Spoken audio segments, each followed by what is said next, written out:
आप लोगों के लिए जानना ये बहुत ज़रूरी है आचार्य जी कि ये भद्रा आखिर है क्या और ये रक्षाबंधन के दिन क्यों लगती है, इसका क्या है, मतलब महत्व समझने की कोशिश करें तो क्या है। देखिए, भारतीय संस्कृति ना बड़ी विद्वानों की संस्कृति रही है। एक से एक बड़े उद्भट विद्वान यहाँ रहे और सबने अपने अपने विज्ञान के अनुसार से, अपने मति के अनुसार से शास्त्र का अध्ययन करने के उपरांत अनेक सिद्धांत इस संसार में भारत देश के अंदर उपस्थित किए। सनातन संस्कृति अनादि संस्कृति है और उस सनातन संस्कृति के अनुसार से बहुत सारे यहाँ पर उद्भट विद्वान जो हुए, उन्होंने इस भद्रा का मतलब क्या है। सबसे पहले तो भद्र का मतलब होता है सुंदर, भद्र का मतलब होता है शुभ। भद्रं कर्णेभिः शृणुयाम देवा भद्रं पश्येमाक्षभिर्। जब जहाँ भद्र सूक्त बोलते हैं, भद्र सूक्त के द्वारा भगवान की प्रार्थना की जाती है। आप आए तो आपका स्वागत करने के लिए भद्र सूक्त का हम लोग उच्चारण, ब्राह्मण लोग क्या भद्र सूक्त का उच्चारण करके सबसे पहले बोलते हैं। तो भद्रा जो है वो सूर्य की पुत्री है, शनि की बहन है और कहा जाता है कि ब्रह्मा की आज्ञा से उनकी उत्पत्ति हुई थी और उनको राक्षसों का वध करने के लिए उत्पत्ति की गई। तो राक्षसों का वध करने के लिए वही भयंकर स्वरूप था उनका, मतलब जिस प्रकार का स्वरूप था, भयंकर स्वरूप। तो सूर्य भगवान ने कहा कि भाई जब उनका रुद्र रूप देखकर कि इनसे से तो कोई विवाह भी नहीं करेगा, इनको कहाँ स्थापित करें। तो ब्रह्मा जी की आज्ञा से मुहूर्त के अंतर्गत अशुभ को खाने के लिए मानी अनेक प्रकार के जो उपद्रवी तत्व उनको समाप्त करने के लिए उनका प्रादुर्भाव किया गया था। तो ब्रह्मा जी ने उनको आशीर्वाद प्रदान किया कि तुम करणों में जाके स्थापित हो जाओ।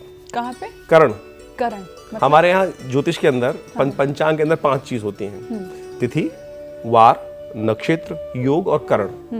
करण 11 होते हैं। 11 में से एक विष्टि नाम का जो करण है, उसके अंदर जो नाम है वो भद्रा का ही नाम है। वो भद्रा के रूप में ब्रह्मा जी ने वहां उनको उपस्थित किया और कहा कि तुम यहाँ पर बैठकर जिस प्रकार से राक्षसों को भक्षण करती हो, अशुभ का भक्षण करो। यह अशुभ काल मान लिया गया।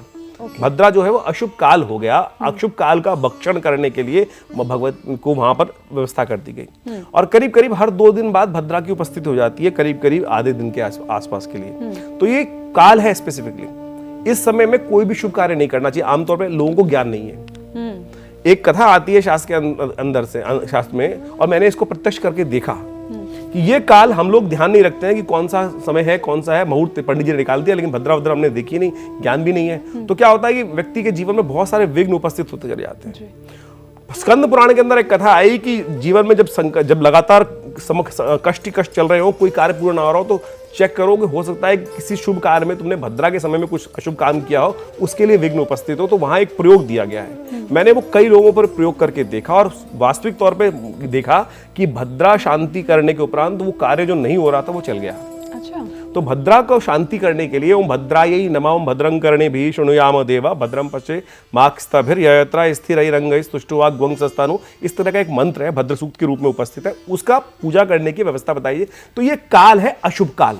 उसका मुख जो है भद्रा का हमेशा अशुभ है। तो मुहूर्त के अंदर चिंतन करने के लिए हमें ध्यान नहीं होता कि हम कार्य मकान आरंभ करने जा रहे हैं, कुछ शुभ कार्य करने जा रहे हैं, उसमें भद्रा लगी हुई है। राहु काल तो बहुत प्रचलित हो गया है, लेकिन भद्रा काल जो है लोग जानते नहीं है। केवल राखी के दिन और पूर्णिमा के दिन तो भद्रा आएगी। पूर्णिमा चतुर्दशी के दिन, पूर्णिमा के दिन, ये दिन तो मुहूर्त भद्रा रहेगी। तो इस दिन भद्रा को देखते हुए कार्य करने का प्रयास करना चाहिए। तो ये अशुभ काल है, इससे बचते हुए जीवन में शुभ कार्य करने का प्रयास करना चाहिए।